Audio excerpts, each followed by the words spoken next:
Alors l'exemple que je vais vous présenter là, je l'ai mis en œuvre avec mes élèves. Donc là, on était en collège au niveau des anciens programmes. La manipulation qui va vous être présentée ici, elle est tout à fait applicable au jour d'aujourd'hui au cycle 3. Donc sur cette séquence, vous allez voir que on a essayé de réfléchir et de construire aux différents types de capsules vidéo que l'on peut mettre à disposition de nos élèves. Donc déjà, recontextualiser un petit peu l'activité que vous allez voir. Donc ce que les élèves savent déjà qu'il existe deux types de volcans. Les élèves ont identifié les caractéristiques de ces deux types de volcans et on a produit un schéma bilan avec les coulées de lave pour les volcans effusifs et les nuées ardentes pour les volcans explosifs. Maintenant que la phase descriptive a été réalisée, la notion qu'on cherche à construire, c'est comment expliquer qu'il existe deux types de volcanisme, c'est-à-dire deux types de dynamisme éruptif. Classiquement, voilà ce qu'on peut faire en classe. L'élève arrive et il va trouver devant lui une fiche protocole où on va lui avoir complètement décliner étape par étape l'activité qu'il va avoir à faire. Alors dans un contexte de collège, mais dans le premier degré, on court aussi après le temps. Hein. En collège, on a 55 minutes pour une séance. Donc si vous enlevez à ces 55 minutes le temps nécessaire pour tu enlèves ta casquette, tu gênes ton chewing-gum, tu éteins ton téléphone, tu arrêtes de mordre ton camarade, voilà, on est rapidement à 45 minutes. Donc on a à cœur que notre séance rentre dans le temps qui est le nôtre. Et donc on va avoir tendance à jalonner de manière exagérée le parcours.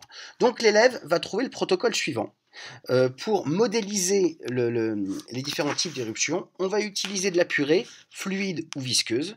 Et pour générer les gaz moteurs de l'éruption, on va utiliser de l'eau et de l'aspirine. Donc l'élève arrive, on lui dit dans le tube A, tu fais ça, dans le tube B, tu fais ça. Pour être sûr qu'il ne se trompe pas, on lui définit les deux zones du tube pour qu'il mette la purée du bon côté par rapport à l'aspirine, par rapport à l'eau, etc., etc. Et à la fin, il va obtenir sa réaction, ses éruptions. Alors là, on peut se questionner. Vous avez peut-être des souvenirs de TP, notamment j'ai des souvenirs moi comme ça de TP en chimie, organisés de cette manière-là. C'est-à-dire que vous arrivez en classe, vous découvrez un protocole avec étape 1, étape 2, étape 3, étape 4, et vous n'êtes en fait que l'exécutant. Qu'est-ce qu'on apprend vraiment dans ces séances-là? Alors on apprend à suivre un protocole, certes, mais quel est vraiment le travail intellectuel? Quelle place on laisse à l'erreur? La place de l'erreur en science est quelque chose de fondamental. Est-ce qu'on va vraiment laisser à l'élève le temps de se tromper? La plupart du temps, on n'a pas le temps de le laisser se tromper et donc on est dans de la simulation de la science. Il peut se poser également les questions sur l'organisation du travail de groupe et voilà, sur cette activité-là, on peut se demander quelle réflexion a lieu avant, pendant et après la tâche qui est proposée aux élèves. Donc, si je reprends le premier élément, quel a été le travail intellectuel des élèves dans cette séance qu'on va considérer comme classique? Bah, c'est à peu près celle-ci. C'est-à-dire que intellectuellement, s'il avait fait des crêpes, il aurait eu exactement la même démarche intellectuelle. Donc la problématique qui était la mienne, ça a été comment rendre l'élève acteur de son apprentissage, comment le rendre auteur de son protocole, comment re-questionner le travail de groupe. Est-ce que la capsule vidéo peut nous aider à améliorer cette situation qui n'est pas satisfaisante? Donc dans cet objectif, une première capsule vidéo a été mise à disposition des élèves environ 3 semaines avant la date de l'activité pour être sûr, on y reviendra plus tard, que chacun et 100% des élèves soient en possibilité technique de la consulter. C'est vraiment quelque chose de fondamental. Je vous laisse regarder la capsule, vous verrez qu'elle est volontairement lente. On est face à des élèves de 13 ans, il faut qu'ils aient le temps de lire. Alors, l'avantage de la vidéo, c'est qu'on peut faire pause, mais voilà. C'est parti.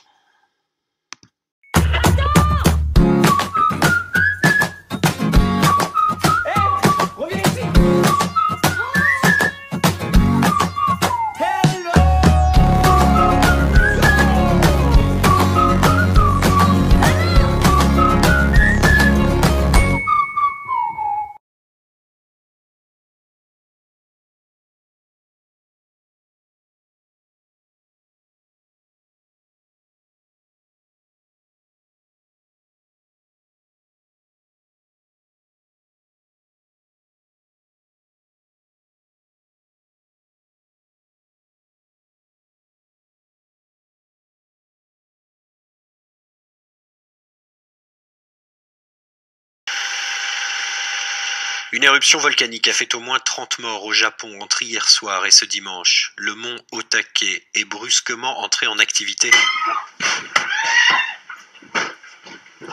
La plupart des victimes, des randonneurs qui se trouvaient sur les pentes du volcan au moment de l'éruption, ont péri asphyxiées. Elles ont été retrouvées par les sauveteurs, selon leurs termes, en état d'arrêt cardiaque. Plusieurs touristes ont pu heureusement se réfugier dans des refuges où ils ont passé la nuit, mais beaucoup d'autres sont toujours portés disparus. Le bilan pourrait donc gravement s'alourdir.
Alors pour ceux qui cherchent le générique, c'est Soda. Sachant que la capsule était hébergée sur le NT, ça ne pose pas problème d'un point de vue réglementaire. Donc l'objectif qui a été poursuivi par cette vidéo, hein, c'est que l'élève a une liste de matériel à sa disposition et le jour du TP, j'attends de lui que chaque élève vienne avec le problème identifié, avec l'hypothèse et avec une proposition de protocole. Une fois en classe, les élèves sont mis par groupe et confrontent leurs propositions. Donc là, la phase de travail de groupe va être beaucoup plus intense parce que quand l'élève arrive, il a déjà commencé à réfléchir. Donc une fois que les élèves se sont mis d'accord sur le problème, l'hypothèse et le protocole, ils m'appellent et si je valide leur protocole, ils peuvent le lancer. Attention, hein, quand je dis valide euh, le protocole peut poser problème, mais je vais laisser la place à l'erreur. Vous voyez là sur ces illustrations que il faut utiliser un tube en U. Si vous utilisez un tube à essai classique, ça peut fonctionner avec de la purée fluide, ça ne fonctionnera pas avec la purée visqueuse parce que vous ne pourrez pas mettre l'eau, l'aspirine et après mettre la purée à la main. Donc, vous montrez quand même qu'est-ce que ça donne en termes de manipulation. Donc sur la première vidéo en haut à gauche, avec un volcan effusif, on va mettre l'eau, on va mettre l'aspirine pour générer des gaz. Et donc à l'opposé du tube, ce qu'on observe ressemble à une coulée de lave. Soyons bien clairs, c'est une coulée de purée. On re-questionnera l'intérêt d'utiliser un modèle en sciences. Mais sur la première vidéo, on obtient donc, avec de la purée fluide, un écoulement régulier sans accumulation des gaz. Si on regarde maintenant la vidéo en bas à droite avec la purée visqueuse, donc la préparation du tube est un peu laborieuse parce qu'il faut faire ça à la main. Je vous laisse imaginer l'état des paillasses à la fin de la journée. On va réaliser exactement le même protocole. Un seul élément, un seul facteur change entre mes deux expériences, c'est la fluidité ou la viscosité de la lave. Et là, vous voyez apparaître quelque chose qui s'apparente beaucoup plus à un dôme. Et si on arrive à préparer les tubes avec un petit peu d'avance, la purée adhère plus au bord du tube et on peut avoir de réelles explosions. Mais là, on voit que le comportement des gaz n'a pas été le même. Petite remarque en termes de matériel dans le premier degré. et même au collège d'ailleurs, j'ai arrêté d'utiliser ces tubes à essai parce que ça me semblait dangereux. Vous voyez, la main de l'élève, si jamais ça casse, là, on va avoir un problème. Donc, j'ai acheté des tubes transparents. Dans n'importe quel magasin de bricolage, vous trouvez ça. Ils appellent ça des tubes cristal. Vous les coupez en deux, vous mettez un scotch entre les deux, et ça y est, vous avez votre tube en U, hein. Donc, en termes de matériel, il n'y a pas besoin de grand-chose. Donc, continuons. Autre usage pendant cette séance des capsules vidéo, c'est la différenciation pédagogique. Quand vous êtes seul face à 8 groupes et que ces groupes vous appellent pour venir les aider, pour venir les débloquer, entre le premier groupe que vous venez voir et le dernier, il se passe beaucoup de temps perdu sur un groupe souvent qui est en attente. Donc l'idée aussi, c'était de faire des capsules vidéo pour permettre une différenciation pédagogique à destination des élèves.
Alors cette capsule que vous venez de voir, elle était volontairement muette, tout simplement parce que quand vous avez éventuellement 4 ou 5 groupes qui sont en train de visualiser une vidéo dans la classe, s'il y a du son, ça devient rapidement très très compliqué d'un point de vue sonore.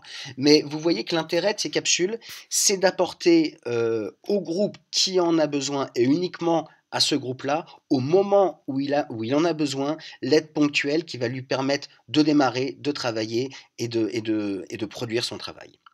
Dernier point, est-ce qu'on pourrait utiliser également une capsule vidéo à l'issue de la séance pour permettre aux élèves de réviser? Là, l'objectif de cette vidéo, il est différent. L'objectif de cette vidéo, c'était de pouvoir aider ces élèves qui travaillent seuls à la maison. On sait que nombreux de nos élèves n'ont pas la chance d'avoir papa, maman ou quelqu'un à leur côté pour les aider. Donc l'idée, c'était de remplacer un peu l'adulte qui n'est pas là. Donc vous verrez que dans ces capsules, c'est juste un diaporama filmé. On reparlera de l'aspect technique dans quelques temps. Donc c'est simple à faire, c'est extrêmement simple et ça permet de regrouper l'ensemble des documents utilisés, les documents du livre, les vidéos diffusées en classe, retrouver les corrections, les synthèses, permettre à l'élève éventuellement absent lors du TP de pouvoir le rattraper en voyant ce qui s'est passé. Donc l'idée c'est vraiment de remettre un peu d'équité et de donner les outils pour que nos élèves puissent réviser. Je vais donc vous passer quelques extraits de cette vidéo pour que vous puissiez identifier à quel moment on va reprendre des corrections, à quel moment on va reprendre la trace écrite, à quel moment vous verrez les phases méthodologiques et enfin la préparation de l'évaluation.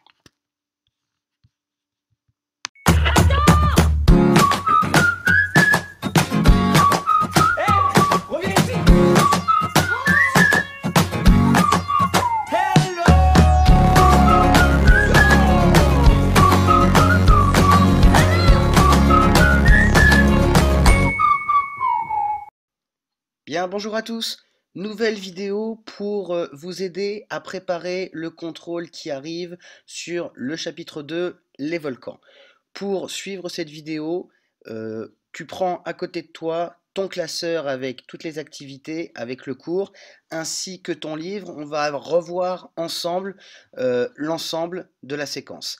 N'hésite pas à faire pause sur la vidéo quand tu as besoin de prendre tes feuilles. Si tu as besoin de réécouter la vidéo, pareil, n'hésite pas. Donc, la première activité de ce chapitre, nous sommes allés à la découverte des deux types d'éruptions volcaniques.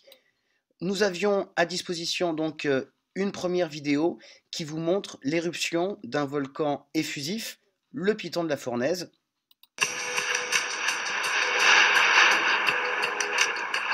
Donc vous voyez que la lave est extrêmement fluide, il y a des projections, ça fait des fontaines de lave, ensuite ça forme de longues coulées. Et on ne détecte pas de grandes explosions. Pour comparer maintenant, on va regarder le second volcan qui s'appelle le Merapi en Indonésie, qui lui est un volcan explosif. Alors on voit déjà une première libération de cendres et de gaz, et là c'est une nuée ardente. Donc tu avais également à disposition les documents du livre. Toute cette page, ce sont des documents sur le Piton de la Fournaise. Étudier des documents, c'est aussi étudier des photos, hein, n'oublie pas ça. Et si on fait une analyse de documents le jour du contrôle, tu n'oublies pas de trouver toute la borne d'information. Ne te contente pas d'un seul indice quand il y en a plusieurs, et que la bonne information. Ça ne sert à rien de me recopier la totalité des textes. Donc, à l'aide de cette comparaison, première colonne, volcan effusif, deuxième colonne, volcan explosif. On avait vu que la lave est fluide pour le premier type de volcan, visqueuse pour le deuxième. Il y a des petites projections dans le cadre d'un volcan effusif, alors que, comme son nom l'indique, il y a des violentes explosions pour les volcans explosifs. Donc, la synthèse de cours, je ne vais pas tout relire, hein, tu as ça dans ton classeur, mais rappel, le volcan effusif, on a une lave très fluide, elle s'écoule facilement. Les coulées et les projections peu violentes de fragments de lave vont constituer le cône volcanique. Ensuite, on s'est posé la question suivante. On a vu qu'il y avait deux types de volcans, mais pourquoi? Comment expliquer qu'il existe deux types de volcans? Pour ce faire, nous avons mis en œuvre la démarche expérimentale, qui est un ensemble de 7 étapes qui est nécessaire pour résoudre un problème. Donc, d'abord, d'un point de vue théorique, je vais reprendre avec toi la fiche méthode. On commence par les données initiales. Ce sont des informations nouvelles concernant un fait scientifique. Le problème, c'est un élément que l'on ne comprend pas, c'est-à-dire c'est une question scientifique que l'on se pose. Il commence souvent par comment expliquer. En vidéo, voilà ce qu'on avait obtenu lors de notre manipulation. Donc, dispositif avec de la lave fluide. On voit déjà que quand il n'y a pas de gaz, la lave ne monte pas. Et c'est quand il y a du gaz que la lave va commencer à remonter. Ça nous prouve bien ça, que c'est bien le gaz qui est le moteur de l'éruption volcanique. Pour terminer cette vidéo, la fiche réussite pour le contrôle qui vient. Je vais te laisser la lire en détail, mais vraiment, en termes de connaissances, être capable de présenter avec un texte un volcan effusif, un volcan explosif, être capable d'expliquer pourquoi certains volcans sont explosifs ou d'autres pas, quelles sont les étapes de la démarche expérimentale, être capable de décrire chaque étape, lequel des deux types de volcans est le plus dangereux pour l'homme, en termes de capacité, ce que je te demande d'être capable de faire, tu dois être capable d'identifier dans les documents si un volcan est effusif ou explosif, comme dans l'activité 2. Attention, en contrôle, je ne te donnerai pas les mêmes documents. Tu dois être capable de légender les schémas d'un volcan. Tu dois être capable d'analyser des documents pour prévoir une éruption volcanique, foyer des séismes de faible intensité, profondeur, et ce qu'on vient de voir sur les différents appareils. Pour la séance de questions-réponses, n'hésite pas, faut vraiment que tu notes tes questions pour que je puisse, moi, venir t'expliquer s'il y a encore des points qui te posent problème. Voilà, on arrive à la fin de cette vidéo. J'espère que tes révisions vont bien se passer. Bon courage. Donc je ne vous ai passé que des extraits de cette vidéo qui dure 17 minutes, mais vous en comprenez le principe. Alors le bilan qui en a été fait avec les élèves, pour certains élèves ça a vraiment changé les choses. C'est-à-dire que certains élèves qui ne mettraient pas 1 heure dans un classeur, c'est peut-être plus facile, c'est peut-être plus attrayant d'utiliser une capsule vidéo avec son téléphone, avec sa tablette pour réviser. Je ne dis pas qu'il faut tout le temps faire comme ça. La capsule vidéo, ça va être une corde supplémentaire à votre arc pédagogique, mais pour certains élèves, ça a fonctionné réellement.